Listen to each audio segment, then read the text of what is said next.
Hey, what's up, guys? Welcome into Good Morning Lambeau. My name is Clayton. You can check us out on Packernet.com. Find me on Twitter at Packers_access. Email us, PackersTotalAccess@gmail.com. You can text us 865-658-5824. Join alongside Tim in Green Bay here to talk some Packers, Eagles, as we're one day away. Tim, just one more sleep, man. We get Packers playoff football as we travel into Philly and try to shock the world. How you doing this morning, bub? Doing good, man. Getting that coffee going, waking up, ready to talk some football, ready to talk about how the hell the Packers are going to take care of the Eagles tomorrow. How you doing, Clay? You sound a little better. You feeling better this morning? Man, I'll tell you, sleep fixes a lot, doesn't it? So the last thing I remember is my German Shepherd, Etta, with her head on my chest, and then I woke up. She was across the room. So I don't know what happened after that. But we're ready to roll this morning. Again, still fighting some symptoms, but got a couple cups of coffee in me. This place Buc-ee's down here. Let's talk about something non-football for just a second. All right, this place Buc-ee's that everybody is crazy about. It's this. You know what a Buc-ee's is, Tim? Have you heard about it? No, I'm not familiar. It's this huge gas station, right? Essentially, it's like a truck stop, but okay. And it's about the size of a small Walmart. It's that big. It's just huge, right? Okay. And, man, Mandy has drugged me in there so many times. And every time I go in, it's shoulder to shoulder. It's just always packed. We go to the one out here off the Sevierville exit. If you guys have ever been to Gatlinburg or Pigeon Forge, it's off that exit there. So, I hate the place. Can't stand it. I hate Walmart, too. Like, I can't stand it. No, I'm with you. I'm not there goes that sponsor. Yeah, exactly.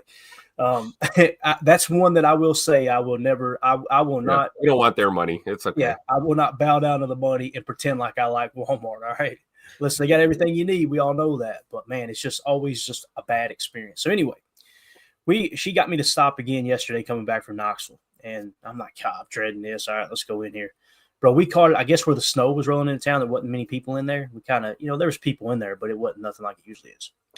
It was a good experience, I got to admit, man. And I can't – hopefully she's not watching the show. I don't want her to know this, but it was a good experience. But, man, they get this beef jerky, fresh beef jerky, not the stuff that's already in a plastic wrapper. They'll wrap it up in butcher paper for you. And, oh boy, man, they have one that was maple cherry, and it's still kind of moist. Oh, man, I just heated up a piece just now, a little piece of bread. Perfect breakfast with a cup of coffee. So, anyway – Mandy, if you're watching the show, Mandy converted you. You're a Buc-ee's fan now. Nick McSwain say Clayton's got that purple drink in his cup. No, sir. This is Diesel this morning. We need a picker upper here this morning. Okay, that's what we got rolling. But I know a lot of people in the chat appreciate y'all making us part of your morning here on this glorious Saturday, January the 11th, 2025. I still can't believe it's 2025, man. Where the time is going is just absolutely insane. I sound like my papaw now, but. Nick McSwain in the chat. In week 1, the Packers gave up a 40-plus yard play to an Eagle player, forgot which one. In weeks 2 through 18, the Packers gave up 0 40-plus yard plays. Every other team gave up at least 6. That's a really cool stat, and we've actually got that 40-plus yard play here. It's and I know Brown, isn't it? Yeah, this is the A.J. Brown for 67 yards on Jair Alexander. So if you guys will look here, Jair's at the top, all right? If I remember correct, I think I've got the right video pulled up here. Let's just make sure. You're going to see AJ is going to kick out to the outside here. Now, the play call is cover one man. Surprise, surprise, right? So you got one deep zone and everybody's man coverage. You see Stokes playing a little press man, and you got Keyshawn down here playing a little press man. And the reason you don't see press man at the top, and people get mad about this stuff, is because at the top you've got kind of a semi-stack look, right? I don't know why my cursor isn't working. Let's see if this does it. There we go. At the top you had kind of a semi-stack look. And what we mean by that is these are really, really close splits. See how they're kind of stacked on top of each other? The way typically a team will play that is they'll play one inside a little off or up on the line and the other on the outside, either off or up on the line. You're playing kind of catch man. You don't want to get in there and try to press those guys, because if you do and they run a switch release, then you're going to get rubbed and somebody's running free, right? So what they're going to do is a little pre-snap motion, a little cheat, get them outside. So now what you've got is Jair on A.J. Brown, all right? Again, cover one man. Let's see if it's a drop. It kind of looks like a drop, but it's probably more of a cover one spy. This guy's not looking to get depth and take stuff underneath away. He's got eyes on Jalen Hurts, because when you run man coverage against Jalen Hurts, man, you're just begging to get scrambled on, right? So, again, what this is going to be an out and up. You see Ja up here in man coverage. A.J. Brown, I'm going to slow it down a little bit here. Maybe it'll make it a little easier. A.J. Brown's going to run an out and up. You see Ja completely bites, and now he's flat-footed, and it's over. If we're even, I'm leaving, right? Great throw by Jalen Hurts. Cookson. Now, a lot of people roasted Javon Bullard for this. Listen, when you're playing single high man, the cornerback is taught to don't get beat over the top outside, okay? Funnel it inside. So once he gets cooked, don't get me wrong, he does the right thing of making sure he takes away the outside, and Javon just kind of over pursues, which goes hand in hand with what we talked about of how Javon Bullard is way more comfortable playing the slot than he is safety. But again, this is simply Jair getting cooked by arguably the best receiver in the league this year, And do I want Ja to play that safer? Absolutely, right? Yeah. But at the same time, I hate cover one man. I just hate man coverage in general. This is what happens when you play man coverage, guys. You may have a lower overall success rate, but you're more susceptible of giving up explosive plays. And this is that one play that Nick's talking about in the chat. In week 1, Packers gave up a 40-plus yard play to an Eagle player. Forgot which one. It was A.J. Brown on Jair Alexander. In weeks 2 through 18, the Packers gave up 0, right? So it's probably halfly adjusting and going, all right, let's pull away from the man a little bit, play a little more zone. Let's stay in our cover 3 comfort zone. And lo and behold, like we talked about all year, I think we're up to 13 interceptions in zone coverage and only 3 in man coverage. And we know the takeaways are the key. Tim, anything you want to add to this? I'll just kind of let it play. I'll keep resetting it for you here. A couple things I noticed is Ja played it really well early when Brown kind of motioned out.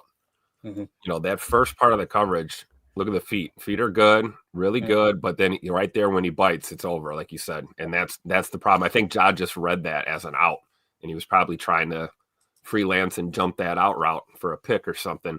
And it ended up being out and up, and it's see you later. And then Bullard, like you said, clearly not as comfortable out there in space as he is in the slot. I do think it was nice. I mean, he took a bad angle, and the fact that he just kind of curled it out and ran to stay with the play rather than trying to open your hips back up. You see guys twist themselves up and fall all the time. So at least he didn't take himself completely out of the play. But yeah, we can't have this. I hope we see next to no man coverage tomorrow. I really do, but I'm sure it'll get mixed in from time to time. Yeah, same here. The other thing that sticks out to me, and I'm not sure who's in the middle, it's probably McDuffie right here, this backer who's playing that drop, right? You see he looks for work, and then you see him throw his hand up, right? What he's telling Keyshawn is, hey, I'll pick that shallow up, and now you take the drop, right? So you'll see Key break off. Now he sits in the drop. That's a great job communicating there. And again, Jair, the reason he plays that so aggressive out and up there is because he knows he's got the athleticism to be able to recover. We've seen it time and time again. The problem is that's A.J. freaking Brown. Right? Yeah. And I know we got Jacob joining us now. Good to see you, buddy. Long time no see. Hope you're doing well. Beard is here. Fresh off the butt tattoo, right? How'd it go? It'll be coming soon. I'm excited if you do follow through with it, Jacob. I'm not going to hold anybody to anything like that. But if you do go through, I know you're going to make it creative. So we'll just need to see the design. That's all we need to see. But we don't need to see anything else. How you doing, man? What's been going on? I'm good. I'm tired. Just woke up. Dealing with a little bit of allergies, which is weird for this time of year. So I got some tea going. Just nice, man. I like it. Yeah, we've been battling some symptoms ourselves here. But anything you want to add to this play right here? Obviously, this is week 1. We're talking about an eternity ago, but it kind of got brought up in the chat. I mean, it's a different team for sure. We talked about, obviously, with Bullard being a little bit out of position, just thinking he's found a way better niche with the team being in the slot there. I agree that I don't want to see man coverage, man. I just don't. If you scroll back, even if you look down and he decides that he's not going to go up top, watch what happens if Mr. Stokes, he slips, he comes right around. It just stinks because when you're doing that man coverage, you need everybody to be basically perfect. And it just is so easy to have a big break, and really be hurtful for the defense completely. So it's nice, like you talked about too. People always criticize the defenses. This year it's Halfley saying, oh, they don't know how to adjust. But like you just mentioned, after those 2 big plays, they sure did tighten up for the rest of the year, Yep, definitely. And again, you take away that one play, this game probably goes in the opposite direction, right? Well, if we had a kicker in that game, we might have had a shot too. Great point. Which I want to point out. I was watching John Gruden's preview of this game earlier, and he's got a stat on the board he hasn't talked about, and I'm pretty sure I can tell what it is. Jake Elliott, 28 of 36 this year at field goal, kicking field goals for the Eagles, and of 50 yards or more, he's 1 of 7. Let's go. So you want to know why they're going for it on 4th down? They're looking at the kicker going, this guy can't hit a 50-plus yarder, right? So just keep that in mind. And he's got McManus over there. Obviously, it shows him whatever he is, 21 or 22 or 22 or 23, whatever he finished with. So obviously, I truly believe we've got the edge there when it comes to the kicking matchup, man. So that's all the more reason to play tight and lean on Danny Whelan if you need him. Let him tilt that field, pin them back, keep them deep all day long and force them if they got to try for a field goal, make it a long one, right? Let's not let them get inside in that range. Yeah, for sure. Nick McSwain in the chat said Eagles have the second most 40-plus yard plays this year behind only the Ravens. Saw this on ESPN and haven't seen anyone talk about it. Seems like the Packers match up well on the front as well as the run D, talking about our run defense is the strength of our defense this year under Jeff Hafley, and then also the fact that we're trying to control those explosive plays. So this might be a decent matchup for the Packers. It really may when you start to kind of comb through. If we have time, we'll hit some NFL insights. Anything you guys got to add to that right there? Jacob? I mean, not really. We kind of just talked about it. I mean, I think our defense is going to be up to a big task today, and I think it might dictate the whole game, to be honest. So I don't know. The matchup is the matchup up front. I think that's going to be the biggest test is in the trenches, because that's where I think we're going to get beat and manhandled, and we'll be able to see that probably in the first couple of drives to see if they're coming out hot. And I'm interested to see if there's any Packer fans that are allowed to even be in Philly Stadium. If they're, dude, have you ever watched like when opposing fans walk up to that, like even through the parking lot, they line up like they're going into jail for the first time. You know what I mean? Like they're, hey, fish, how you doing? Give me that cocktail. And here's the thing, man. I know, cocktail, unbelievable. I know why they do it too. We're talking about it, right? And if you had a chance to go to that game, you're going to go, damn, is it worth it really? Is it worth it to potentially go to jail for having to smack somebody in the mouth? Like those things come into play, and that's why they got such a strong home field advantage, right?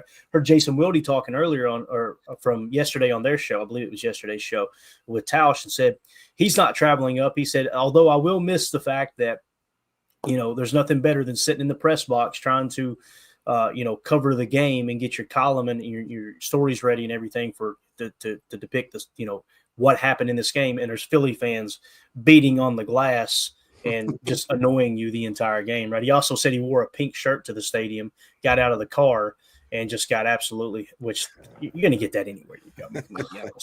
You're going to get that down here, I promise you. Play stupid games, you win stupid prizes when you wear bright colors. And pink isn't necessarily this. When you wear something that says, everybody look at me, they're going to look at you, and they're going to let you know that they looked at you. That's the way that works. So, you know how I look at this? It's like you see the MMA fights, pre-fight, and you got the fighters up there after the weigh-in, and you got the one fighter that's just running his mouth, talking, trying to intimidate. And then you got the other fighter that just stares right through him, not affected by it at all, focused on what he's got to do. That's what the Packers need to do when they walk into Philly. Fans, too, just keep your head on. Worry about your team. Don't get into any extracurriculars with the people in Philly. I mean, they call it the city of brotherly love. I don't know why. I have no idea why. I don't. No. So I think it's important, man. But going back to, before we move on here, that last stat about them, the 40-plus yard plays, it's crazy to me because we talked about how Philly throws the ball the least of anybody in the NFL. They heavily lean on the run game. So for them to have, that many explosives over 40 yards tells you just how dangerous that offense can be at times, even despite the fact that they primarily just run the ball. Yep. No doubt about it, man. Blake B in the chat says, morning all, been brushing up on my Rocky Balboa training montages. The Pack is going to go the distance with Saquon Creed tomorrow. I like it, man. I like it. Crossfire in the chat. Have to go change the brakes / hubs on my dad's semi truck at 9.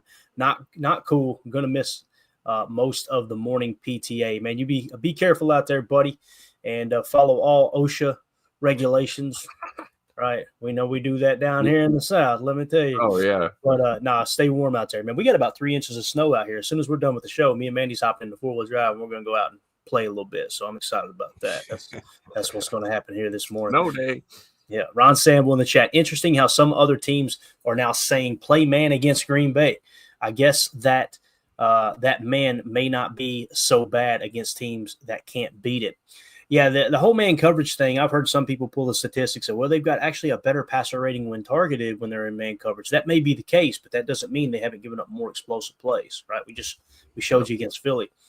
If I'm a quarterback, guys, and I need to pass the football, if it's anything man coverage other than 2-man under, I really like my chances because it's simple, man.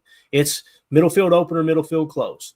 If middle field's open, you attack the outside shoulder. If it's middle field close, then you're looking to go underneath, avoiding the drop. And all you got to do at that point, little drive concept, little slot cross, anything where you can make that drop player, whether it's a robber or a linebacker dropping, just make them be in conflict with 2 receivers. And it's like shooting fish in a barrel. Now, if you can have a 4-man rush that gets there in less than 3 seconds, that's a different story because the play's got to develop in man, especially if you're playing press. But not as many teams are doing that today for sure. So, and the other thing is we haven't even talked about. We're talking about how A.J. Brown burned us deep on man coverage. We're not even talking about how vulnerable you come to the run in cover 1 man. Or even cover 2. That's how you beat cover 2 man is you got to run them out of it, right? And it's pretty easy to do if you're willing to commit to the run in those situations. So we'll see, though, man. We'll see how both teams try to attack this. Prince in the chat, Wicks and Dobbs need to be our man coverage beater this week. Yeah, I know our boy Jaden Reed had a huge game against Philly in week 1. I mean, he went absolutely freaking off.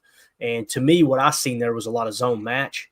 And we cooked them on the crossers and obviously the end around as well there for 33 yards where he ran through like 3 tackles, including one tackle from a linebacker. So hopefully Jaden Reed puts together a nice week as well. But, yeah, Wicks and Dobbs especially, if I know it's man coverage, guys, Dobbs is probably the guy I'm looking for. Unless it's cover 1 man and you want to hit Christian over the top, which we know Christian is no longer available this year. So anything you guys got to add to that? Yeah, I mean, Tay Wicks is usually the zone beater, right? So I'm looking more to Reed and Dobbs, but I'm with you, man. If you got a one-on-one, especially to the outside, I'm looking to roam, run those curl routes or, get creative on outs and just, use him in that way. We need to move the ball in increments in the pass game. If we think we're going to hit shot plays all day long on this Philly secondary, we got another thing coming. So I'd like to see them get kind of a rhythm on offense. Yeah, I agree with that, Tim. Also, Peter Stone was just kind of reiterating what Clayton had said. He says, I think Jay Reed is going to have to be our X factor, expecting him to have a big game. I also think our defense can hold the Eagles in check. We got this. Go, Pack, go. I kind of agree with that. Like we were just saying, Jaden Reed is maybe more of that X factor that you have to account for now that we don't have that Christian type, player. I also want to see Malik Heath a little more, honestly, on the outside, and maybe more of like that possession wide receiver.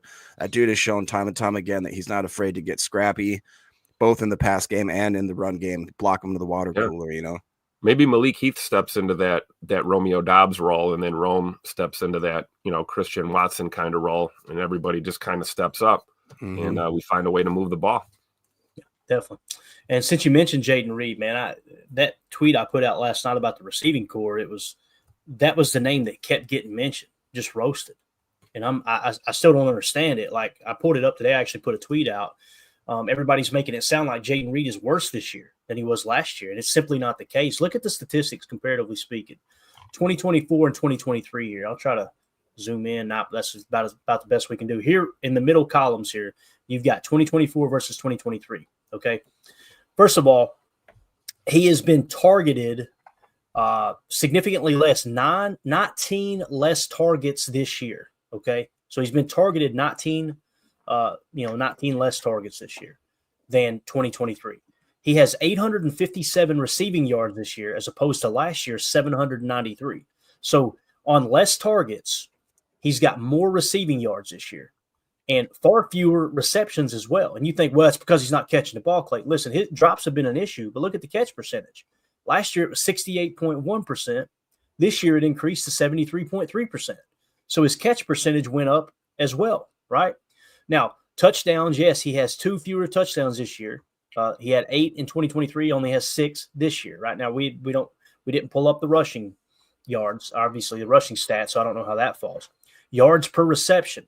In 2023, Jaden Reed was 12.4 yards per reception. This year, it increased by 3.2 yards, up to 15.6 yards per reception for Jaden Reed. Again, we talked about the catch percentage increase from 68.1 to 73.3. His catch rate over expected, all right? Keep in mind, that's taking into consideration everything on the play. All right, should he catch the ball or not? He's at a plus 1.2% this year. Last year, he was at an even plus 1%, so that he got better. Receiving EPA, so expected points added, given every specific situation. Last year, 26.2. This year, 37.7, increased significantly. Yak yards, okay? Yards after catch. Last year, 359. This year, it increased to 415, significantly increased. Yak over expected. Last year, plus 18 yak over expected. This year, it jumped all the way to plus 59 on the year. Average targets, here's what I'm talking about. Average or air yards per target. Last year was 10. It dropped down to 8.2. So they're not hitting them deeper down the field this year. It's a little bit shallower according to average yards per target or air yards per target. And then average separation last year was 3.3. This year it increased to 4.0.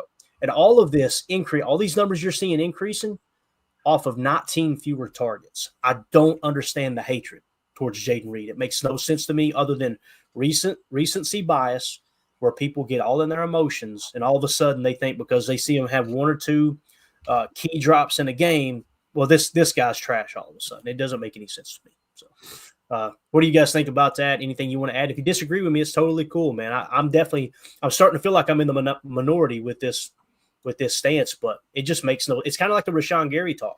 It's like, would you like to see him have a better year? Of course we would, right? But he got better this year, he being Jaden Reed. And then when you look at the Rashawn Gary conversation, everybody's pressure numbers went down. And anybody who's got 2 brain cells that rub together should look at that and go, if everybody's went down, maybe they're doing something different. Let's go to the tape. And we spotted it. 3-man rush with the 4th being a touch spy most of the year, right? Rashawn Gary still leads the team in pressures, still leads the team in sacks, still leads the team in run stops. On fewer snaps this year, there's a heavier rotation this year, I feel like, at defensive end than there was last year. And that's probably with the emergence of Jacobs guy, Brenton Cox Jr. Anyway, those are the 2 players that have been the whipping boys this year, and it makes absolutely no sense to me. No, and I look at these numbers. I agree with you, especially talking about Jaden Reed here. Like, you see these numbers, that's not bad. Like, I don't understand how that translates into he's trash or we need to move on or we got to find something. We got to figure something out. I mean, look at the numbers, The thing that is a little concerning to me is he looks like he started 3 less games this year for us than he did last year. What's that tell you?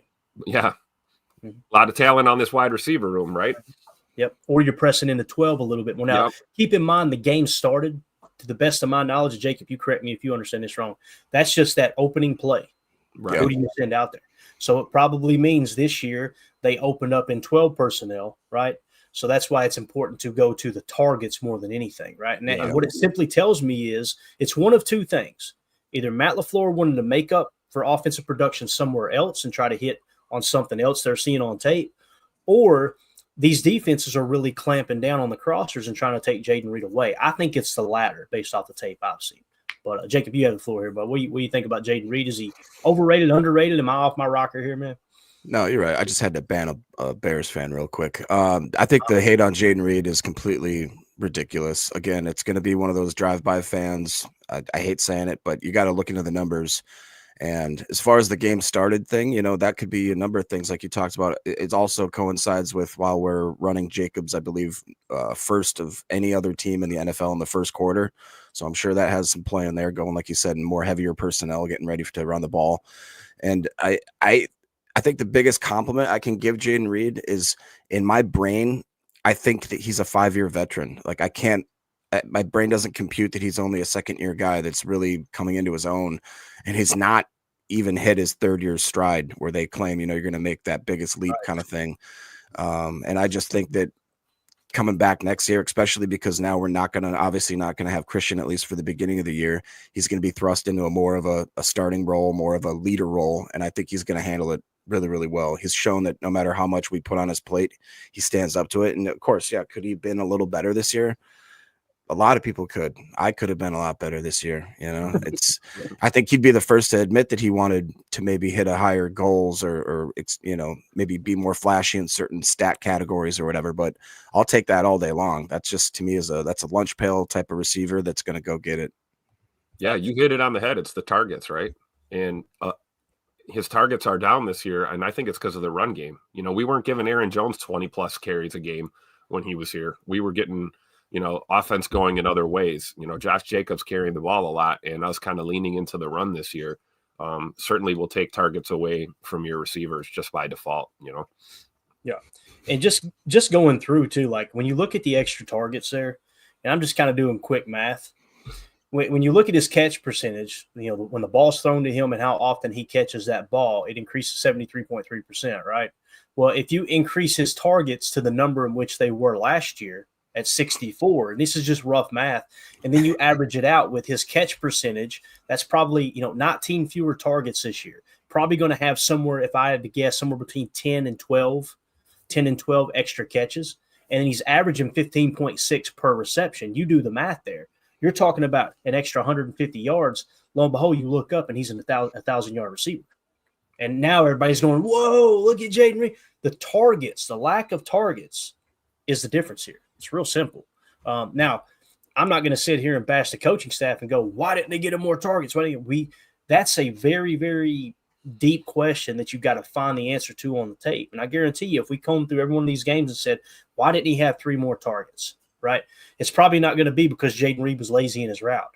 Probably going to be because the defense were doing something specifically to try to take him away. And that could explain why the passing game has struggled here of lately, even though, like I said, Jordan Love finishes the year 5th in QBR. So, I don't know, man. We want him to press in the run. I felt like they have pressed in the run. It's just those specific situations like a 4th and short where we're like, why are we not running the ball, right? Overall, they have ran the ball a lot more. So, yeah. I'm with Michael Smith here in the chat. Some people don't want facts. They just have knee-jerk reactions. Reed is one of our best, and he will be for years. I agree wholeheartedly. I think he's definitely one of those guys that's going to be a future of this receiver core. He'll be a piece that they're going to hold on to long term. Yeah. If people want to do that too, if they want to fan that way, that's totally cool. But we're going to use this platform to go, all right, they raised that question. Let's go find the answer. Is that true? No, that ain't true. All right, cool. We have the right to try to prove, hey, that's wrong, right? Without going, and I usually don't respond to people. Like there's multiple people on Twitter. I could go and show this screen grab and go, hey, man, what are we doing? Like, what about this? If he's regressed, then why is every single statistic went up with fewer targets? You explain that to me, Socrates. But there's no reason in extending an argument. It's about finding the truth and then trying to understand, does the tape line up with the statistics? Does it line up with what actually happened? What happened? Why did it happen? That's the goal here. Ron Samuel in the chat says, I loved Reed in college and I'm completely on board with him being a difference maker for years to come. I agree. And again, it doesn't mean he's going to be a 1,400-yard receiver, right? He's a slot receiver that the offense kind of runs through.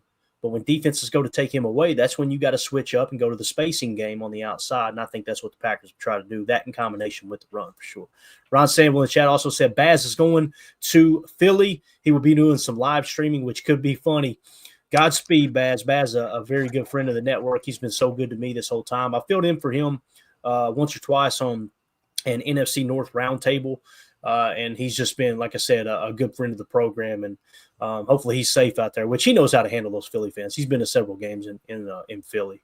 Baz is from Pennsylvania. He knows how to handle those Johns over there, those Philly Johns. So cool, JT Collections, good to see you, buddy. He says, pound the rock, play great defense. We got this. I love the confidence. Tim, on the rock, play great defense, and no stupid penalties. No procedural penalties, no lining up on the ball, none of this neutral zone infraction, none of that. Can't have it. Got to play clean. We should have already done this. We need to do our official review, don't we, Tim? Oh, boy. I know. Oh, boy, he said. I know Robert sent it in. Robert said it's Brad Allen. Tim, if you can get us a screen grab of this trying to think of is he a country singer? Who's Brad Allen? Brad Allen. No. I'm Do gonna you pull guys the, have? Do you have a bunch of info on this gentleman, quote unquote?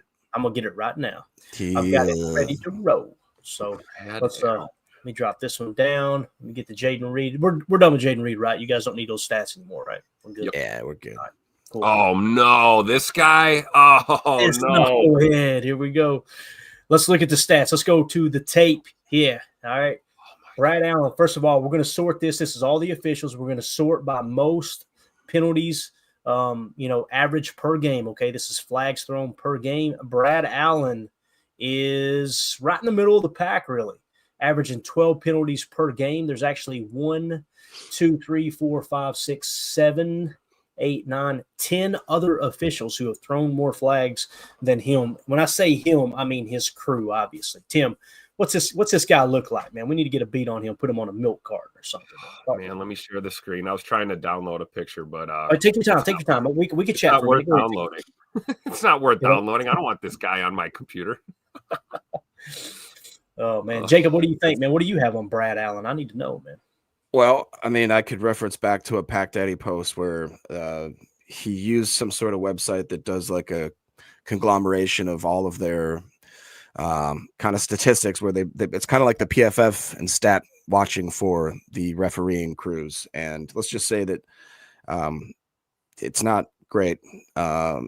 Basically, they massively benefit the home team and are involved in so many game-deciding controversial calls that they weren't expected to even be allowed to officiate these playoffs, and I haven't seen any explanation as to why they were let in. I don't know if there's anybody in the chat or if any of you guys know that. And real quick, the frequency of penalties, above average penalties on road teams.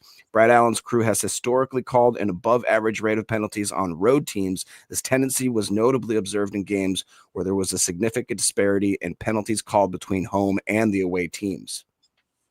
I got a bunch more stuff like that if you need any filler. He tends to lean towards the home team. Is that correct? Is that what you're saying here? That is correct. All right. Awesome. Tim, go ahead. You got the floor, sir. We got this guy on the screen here. You know who he reminds me of? I'll say this first. Look at this. Do you not see it here? Look at this right here. I was going to say Percy Whitmore from the Green Mile. Yeah, I can see that too. I didn't know the sponge was supposed to be wet. That is a weak chin on that cat, is it not? It's a pretty weak chin there. Poor guy. I'd be official. Telling you, I see it. Tim, you have the floor, sir. Tell us about this scumbag. He looks like Roger Goodell's whipping boy, doesn't he? I mean, I'll tell you. And that's disheartening. Now, I will say this, though. Glimmer of hope here. Every time we've done this and we've pulled stats, these officials have behaved the opposite of their trends. So hopefully he doesn't favor the home team tomorrow and he favors the road team. Maybe he switches it up a little. I don't know. Maybe you just objectively call the game and you don't favor either team. What a concept, right? Yeah. Maybe you caution on the side of not throwing a flag instead of caution on the side of throwing the flag. Yes. And hey, I will tell you this. I saw a blurb the other day too, kind of off topic, but you're a grass guy, Clayton. They just put new sod down at the link in Philly, I believe, within the last day or so. And we all know how fresh sod tends to behave in the elements a little bit. So get ready for some slip and slide in football, it looks like. Yeah, Packers equipment guys got to be on their P's and Q's. Bring 3 sets of cleats, right? Extra grip, mid, and low grip. Get them out there early. Get them testing that sod. Get back in. Get in the right shoes, the right kicks. Don't care if they look good. Just make sure that you can keep your footing. This could, like you said, Tim, that was an issue in Brazil, right? We've seen Stokes on that man coverage where he slipped, right? It happened all day long. Other than Jaden Reed, he seemed to have the right cleats on for sure. Blake B said he's the reporting as eligible guy from the Cowboys Lions last year. You guys remember that play? Yeah. And once again, who was the home team? I think it was the Cowboys at that moment, I believe. Yep. Could be wrong, but all right. Here we go. Deadfish. The league may have pointed out that they throw more penalties for the road team, and they are now conscious not to do that. That would be absolutely awesome if that was the case. That might cater. Because you know how the league does. When they make a correction, it's typically overcorrection, way back in the opposite direction, right? So that would be something if we looked up and it benefited the Packers, which I don't want that. I just want a good, clean game. Let's go out there, may the best team win, right? Yeah, we shouldn't even have to talk about the officials. They should be like background window dressing. Like they shouldn't be impacting and tilting the balance of these games. Can I read one stat and see if this is a big deal to you guys? Yep. They just talk about the penalty trends. It says the home team performance since 2016. This is his crew. Home teams officiated by Allen's crew have a 74-53-1 record on the money line and a 69-56-3 record against the spread. That's terrible. Unbelievable. Keep our eye on it, man. Keep our eye on it. And listen, don't kid you. If you ask Matt LaFleur, what do you think about this? He go, I didn't even know that. BS. Somebody's feeding him all this information. They're going to be prepared. That doesn't mean they're going to win the game, but you got to. I thought Matt, me personally, this week, I thought Matt was in good spirits. It looks like Matt's really confident in his team this week. And again, like Tauscher was pointing out, although Tauscher picked the Eagles to win, and that's very, very rare when Mark Tauscher goes against the Packers and says that the other team's going to win. He pointed out, though, man, all the pressure's on Philly. You guys remember a couple weeks. I want to say it was the last game that Hurts was completely healthy. The Philly faithful and the media was all over Philly that they couldn't throw the football. They couldn't throw the football. And they went out there, and I want to say it was a banged-up team, too. It wasn't like a great defense they played. They finally got the passing game going, and Jalen Hurts started the presser off with, is that what y'all wanted to see, like being a smart aleck to the media? So they've got some pressure on them, and more specifically pressure on their passing game. It'll be interesting to see how all that shakes out. But, again, as far as overall flags, that dude, Brad Allen, is in the middle of the pack, which to me, that's a good sign. But like you said, on the road, throws a lot more flags. So Coach Len says it's rigged like the pinky wheel. There you go. There you go. And actually looking at Brad Allen's stats one last time, then we'll close this window out. If you do notice, when you talk about, hey, there's been more flags on the road than at home, that's true. That far right column right here is your road. But, guys, it's not even one full flag. Yeah. So maybe they have gotten that cleaned up. I'm kind of excited about the fact that they're averaging 12 flags a game. Like that, to me, that's on the lower end, right? So we'll see. It's just another aspect of the game to keep your eye on for sure. I'm excited for the fact that Philly's basically, their starters are basically coming off of like a 2-week bye almost. I mean, a lot of these guys haven't played football in a while. So hopefully the rust factor will be prevalent, and the Packers can try and jump on them early. I think this is a team we have to try and jump on early. You got to play 4 quarters, obviously, but if we can put a tutter on the board early, man, give us our chance to play with a lead rather than trying to play from behind all day. I think we got a good chance to beat them. Yeah, Tim, that's what Michael A. Smith here. That's Stephen A.'s brother. He says, hopefully the Packers jump out to a lead and the Zebras won't be able to give them basically an advantage to the Eagles. He says he sees the Packers forcing 3 turnovers and scoring off of all of them. Let's go. Oh, hey. Let's go. Casey Oladapo with a pick 6. Let's go. All right. You heard it here, folks. Heard it from a fan right here. Ola Home Depot in the house. Let it drop. Let the beat drop. Oh, 10. Oh, we'll keep going. Are you going to blame it on me? That ain't me. That's me. Kidding me? Ola Home Depot breakout game, man. Incoming. Pace yourself, all right? Nice. All right. Patreon group. Let's hit these real quick. Greg S. in the Patreon group said, I wouldn't be surprised if the Eagles have been practicing with another skill player taking snaps for the tush push instead of Jalen Hurts, similar to us with Kraft, with the concussion issues, obviously. Listen, I think it's a valid point.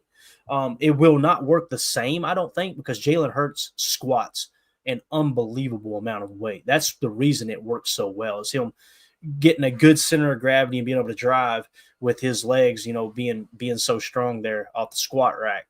But as he said that, I'm going, he's referring to the concussion issue. I don't see the tush push as a high concussion play, but I could be wrong there. Typically, that's where a lot of speed, sudden stop, right? Now you get those micro concussions that leads to CTE in what they call the pit, and that's the offensive lineman just consistently banging heads. Am I wrong though? To me, it doesn't feel like on a quarterback sneak they're taking a lot of shots to the head. It's more of a just it's a lower, right? You want to be low and down below that line, that point of contact below the pad level of those guys. But hey, it's football, right? It can happen on any play. Absolutely, yeah. And I think it's a great observation by Greg to at least bring it to the forefront. Like, hey, they may if they do go in a different direction, I would think not going to work as good. However, we've been extremely successful with Kraft doing it. So, who's to say it wouldn't work there too? And like we said too, like, hey, let's keep them out of those 3rd and 4th and short situations, right? Take that play away from them. They can't run that play on us if we don't give them those yardage situations. Yep.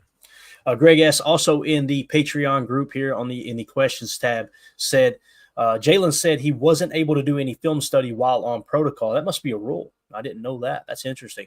Dorsey Levens called into the station and they asked if he was torn on who he was rooting for this game. He said, quote, "Hell no, I'm rooting for the Packers." The awkward silence from the host still has me cracking up. Go Pack, go! Love it. I love it. So we got a Philly fan in here. Bobby Murphy says, "Go Birds." There you go. Hey, Bobby, thanks for tuning in. Fly, Eagles, fly right into a glass window. Smack. Hey, listen, Bobby, you're welcome in here, man. Appreciate you swinging through. We tell all the away fans, and it's the reason I put Eagles in the title because I want you guys hopping in here too. As long as you keep it respectful, you're welcome in here. I'm going to say the same thing I said against Minnesota, man. You got to hell the ball club. Philly's got a good team. It's going to be a good game. And we've actually met a handful of really good Philly fans too. Yeah, all year long from week 1, right? Yep. Yeah, that's a good point. So good luck to your team, man. We just we hope you fall flat on your face, just like I'm sure you hope we fall flat on our face. So I appreciate you tuning in. Hit that like button for us while you're in here too. So again, shout out to everybody in the Patreon group. Appreciate the questions. If you want to join our Patreon group, scan the QR code in the upper right. That'll send you to patreon.com/Packer Fan Total Access. Also, we're going to be doing a giveaway. We're going to give away an autographed picture of Carl Brooks blocking the field goal with the matchup against the Bears back in November. I think I've actually got the picture. I had it last night. Maybe I already deleted it. I probably did, knowing me. We got this picture still, though. Yeah, exactly. Holding the ball he blocked.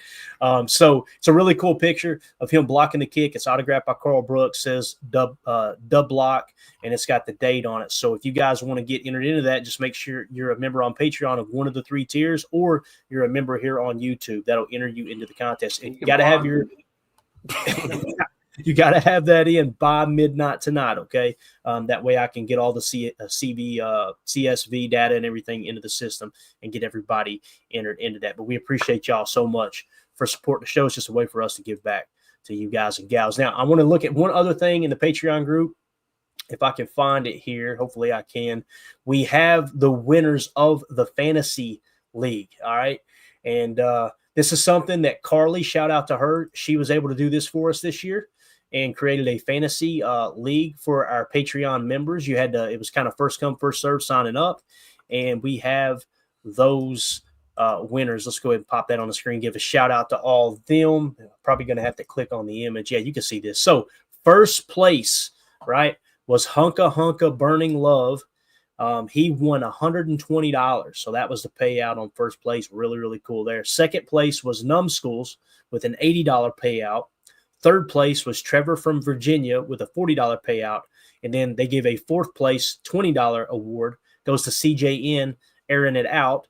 And then also a most points $20 prize went to CJN, airing it out. So he scored the most points on the year. But just like real football, kind of cool, man. Doesn't matter if you score the most points. It's when you score those and whether or not you win. So shout out to Hunka Burning Love for winning our very first PTA Fantasy Football League. We're going to do that again next year for all of the Patreon members. Again, there was an entry fee. You have to check with Carly on that. She handled all of it. Shout out to Carly for doing that for us as well. So pretty cool, man. We for a show that sucks as bad as this one, man, we got a lot of cool stuff going on, and it's all centered around the fans just being absolutely awesome. So there you go with the Patreon group. One other thing I wanted to hit on before we wrap up, Saquon Barkley. That last game against the Cowboys had 4 explosive runs. I thought it would be worth our time to dive into that real quick and see what they're doing on those explosive runs. And I think I've got it limited to just the sideline cam so we could see exactly what they did. And it should autoplay as well here. Okay, so let's see if we can get an idea of what they've been doing in the run game. And this set specifically here, you see Saquon is actually lined up in a stack left. So he's out wide. They're showing an empty set. And you know how teams do this. They're going to do this just to see if it's in man coverage or not. You see 6 follow him over, then he tucks into the run fit in case they run a counter. That should allow, if the communication's correct, everyone to slide over a gap now to the left, right? So you'd think if it runs right, it runs to the defense's left, the offense's right, that should be an advantage. Now you see, Jacob, this is your favorite block in football. Here comes the sift block coming across. So slide extra right. And then look at Barkley out the gate here. Nice little explosive run there, obviously, by Saquon. So you're seeing him come out in an empty and then bring him back into the gun set and using a little sift action to free him up a little bit more. Here's a 23-yard run in that same game against the Cowboys. Now they're under center, right? They're nasty right, but they're split left. And this just looks like it's going to be a little, kind of look like duo, might have just been inside zone. And you see Saquon bouncing that thing out. Lord have mercy. Little dead leg. Talk about when I see the comparisons between him and Josh Jacobs, man. Is on plays like that where they're able to just stick the inside and bounce it out. I mean, it's really tough to defend against that. Completely agree. Like this is A to B right here, right? Tight end does a good job sealing it off, but then watch. Just gonna whoop, he gone. And the feet never stop moving. You see how he slid that right foot as he planted the left? You never, once you get flat footed in the backfield, you're done. You want to say he's a patient runner, but he's got so much burst it doesn't look patient. Right, it's just it's very fluid. So here they are in the gun. They're going nub left, just a tight end to the left. So we're going trips right, right in the center of the hashes here. They slide over. They seem to be thinking it's going. There's no way it could be a counter. Let's see, little motion outside that causes a little bit of eye candy to the DBs, and then of course they're going to toss it left. So I want to take it back. We just caught that in real time. So you notice how the defensive line, they're going to shift to their left, the offense is right, because most of the runs will go across the quarterback's face out of a sidecar look, meaning if you're sidecar left, a large majority, it's like 80+% of the runs will go right in a sidecar left. They will go left in a sidecar right. In this case, they're sidecar left. And watch the defense. They go, okay, we recognize that. They shifted over slightly. And now look at the hat count as they're going to, a little extra eye candy, it's going to be a toss left. Got to look for that. And you got a pulling center or guard there. I think that's the guard pulling out to even out the hat count, and you're off to the races. That must be a check that Philly's got built in too. Like at the last second there, he can just go, hey, you're getting this. Mm-hmm. A lot of times too, what they'll do when they flip it is they'll just have one word that means flip the run. Now in that case, with it being a toss, there's a lot more that's got to go into that. Mm-hmm. But the point is really got to key in on when they're sidecar, they can toss to the sidecar side. So you can't get too crazy with your run fit trying to steal a half a gap on defense, right? Thinking they're going to run opposite side sidecar. Now here we are in the pistol set. Same game against Dallas. It's another explosive run. Pistol simply meaning quarterback in his shotgun, the running back directly behind him. I hate trying to defend pistol because you can go stretch either direction. It really opens up the whole playbook. Let's see what they call here. A couple pullers there, right? Tight end coming across, great block. Man, he is so good. There's no wasted motion, is there? So there's another explosive. So we've seen, what have we seen so far? Well, that was all 4 of the plays. We've seen empty set, right? Empty set, bring the halfback back in. We've seen him go from under center with an A-gap run that he bounced to the C, right? Then we've seen a sidecar look that typically goes across the quarterback's face, actually went tossed out sidecar side, and then the other explosive run there was out of the pistol. Me no likey that, Jam. We pretty much covered every angle of how you can attack someone in a run, and looks like they're good at all of it. So anything to add to that, gang? I saw something in the chat here from our Philly fan. One thing about Barkley is you can stop him 10 times, and then he breaks one off for 70 yards. It's so true. It can be so demoralizing facing backs like that. And then, I see Joyce Martha here in the chat. They have a good old line for Saquon. So, yeah, that's true also. So, you've got a dynamic running back and the fact that you've got a killer offensive line. It's why this team is so deadly. So this goes back to my point is we have to play damn near perfect ball to have a shot in this game for sure. Make sure this guy doesn't wreck the plan for you. Yeah, that's right. Got to make sure. I'll tell you one thing that we do have, Jacob, that we didn't have in week 1, or we had but we didn't utilize. This cat right here. Tell you what, I'm telling you, he's the first linebacker. He's one of only 2 linebackers to have that many tackles for a loss since 2000, and one of those was an edge defender in Joey, or in not Joey Bosa. It was Joey Bosa. That's right. It was Joey Bosa. So when you remove the fact that Joey Bosa, technically a linebacker, he's really an edge defender. Man, he's the only stack backer to do that since 2000. Yep. What do you think? You think Adrian Cooper can make that big of an impact, Jacob? You feeling confident about us stopping the run here, man?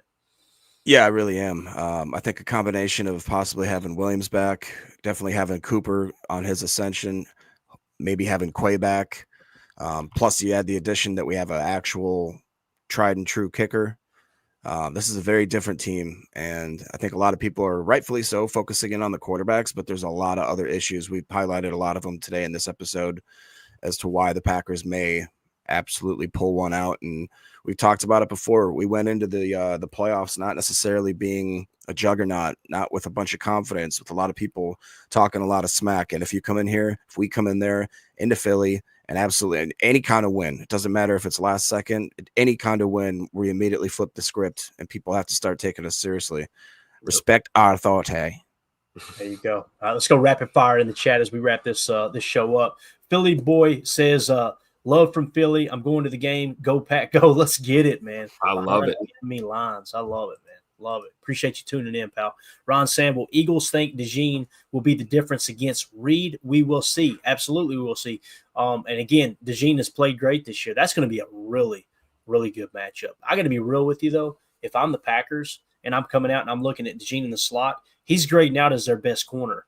Probably not where I'm looking to exploit that defense. Doesn't mean you won't go to him if the look is good, but it's not. I don't think you're going to that week going, all right, we need to get Reed to beat DeJean all day. That's which that's not how Matt doesn't look at it like one-on-one matchups, right? He's looking at it from a scheme as a whole because he feels like all of his targets can contribute. I truly believe that. I really do.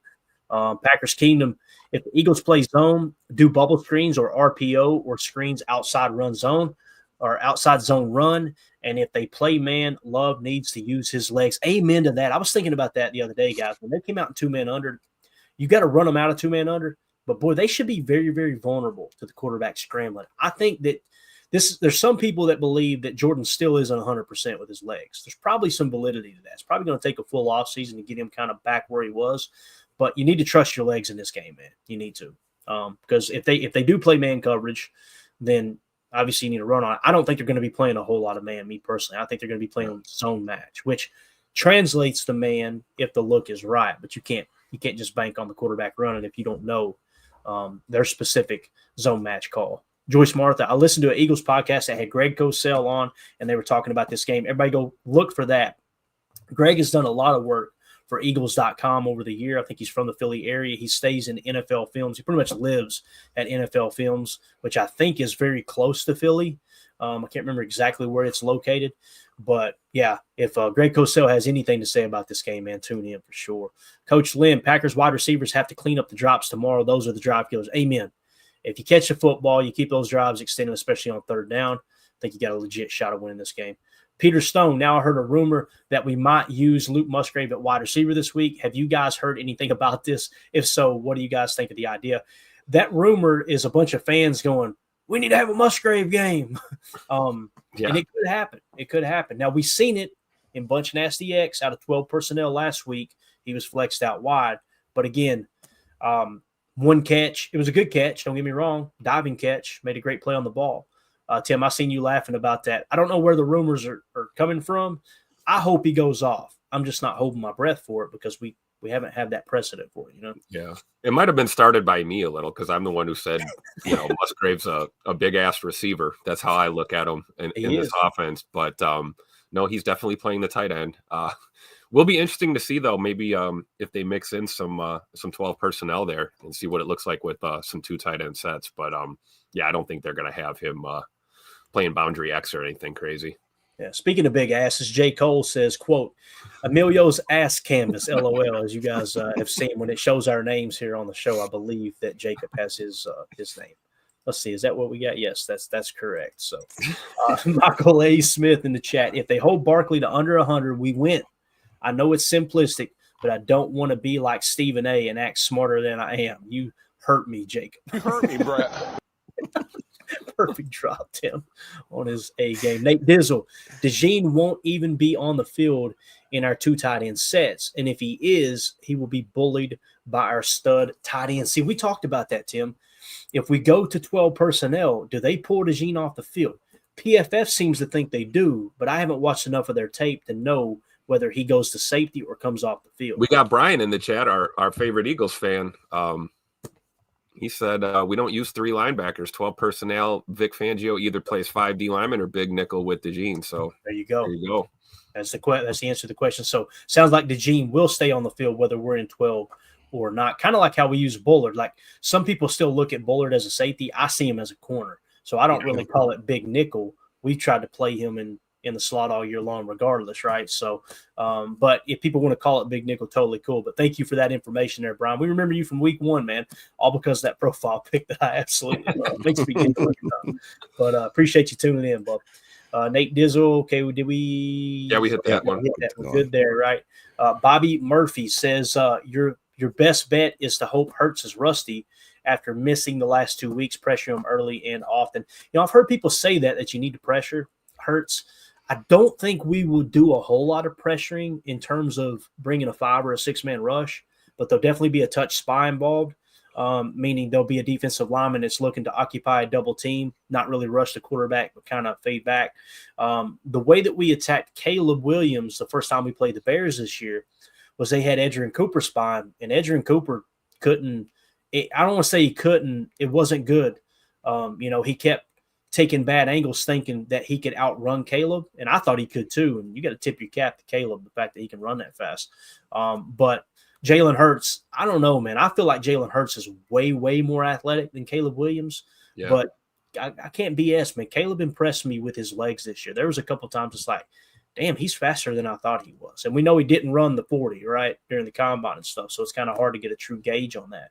But Jalen Hurts will run through you too. I was going to say, I think Hurts is more decisive back there. Like, he'll step up and realize it's time to run and just run. He's not going to sit there and try and, hug the line of scrimmage and look for that last second open man. If he's taking off running, he's taking off running. So we got to account for that. Definitely. Bobby, thank you for tuning in, man. Appreciate you, like I said, hopping in here and chatting with us. You guys got a hell of a club. Good luck to you tomorrow, man. It should be a good game. Hopefully it's a good game. Hopefully the experts aren't right and the Packers don't stand a snowball's chance in hell. But Jacob, you got anything else you want to add, man? Anything you brought to the table this morning you want to hit on before we wrap up? No, we're doing one tonight, I believe, right? Yeah, we should be good, man. Okay. Good. I'll try to get some stuff together for this evening. As long as I don't put the 4-wheel drive in the snowy creek and make it back in time from going out and playing in the snow here, we should be good. So, that's the plan. We'll be in here 7 p.m. Central, and like I said, we'll definitely go by and take a look at the NFL Pro Insights. That's been my plan the last 2 shows, but the chat has been so damn good that it's, hey man, let's just talk ball. And appreciate y'all, Tim and Jacob, marking those for me. So sure.